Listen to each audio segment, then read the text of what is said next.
ఈ యొక్క వానాకాలం వరిలో మనం ప్రధానంగా వేసే ఎరువులైతే వరిలో నత్రజని కోసం యూరియా, భాస్వరం కోసం అయితే ఎక్కువ మంది డిఏపి కానీ ఎస్ఎస్పి కానీ వేస్తుంటారు. ఈ యొక్క పొటాషియం పోషకం కోసం అయితే మ్యూరేట్ ఆఫ్ పొటాషియం. ఈ యొక్క యూరియా అంటే నత్రజని ఎరువు కోసం యూరియాను మనం వాడతాం కాబట్టి యూరియా అయితే మనకు 2.5 బస్తాలు అవసరం ఉంటుంది.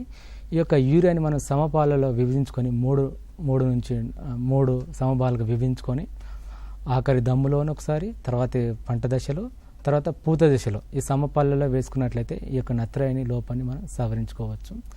లేదా భూసార పరీక్ష ఆధారంగా మనకు ముందే తెలిసినట్లయితే ఒక 30% అంటే మీరు 2.5 అంటే ఒక బస్తా ఎక్కువ వేసుకొని కూడా మనం సవరించుకోవచ్చు.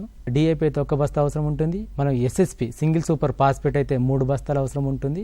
ఈ యొక్క భాస్వరం ఎరువులు అంటే డిఏపి కానీ ఎస్ఎస్పి కానీ మనం ఆఖరి దమ్ములో మాత్రమే వేసుకోవాలి. ఎప్పుడు కూడా పైపాటుగా వేయవద్దు. ఒకవేళ ఇప్పుడు మనం బీస్ అంటాం, ఈ 20-20-0-13 లాంటి ఎరువులను మనం ఎప్పుడైనా ఆఖరి దిక్కులో వేసుకోవాలి. తర్వాత పంట కాలంలో వేసుకోకూడదు. ఒకవేళ ఈ యొక్క పంట కాలంలో వేసుకున్నట్లయితే వాటిలో సల్ఫర్ ఉంటుంది కాబట్టి సల్ఫేట్ ఇంజరీ వచ్చే అవకాశం ఉంటుంది కాబట్టి అటువంటివి చేయొద్దు.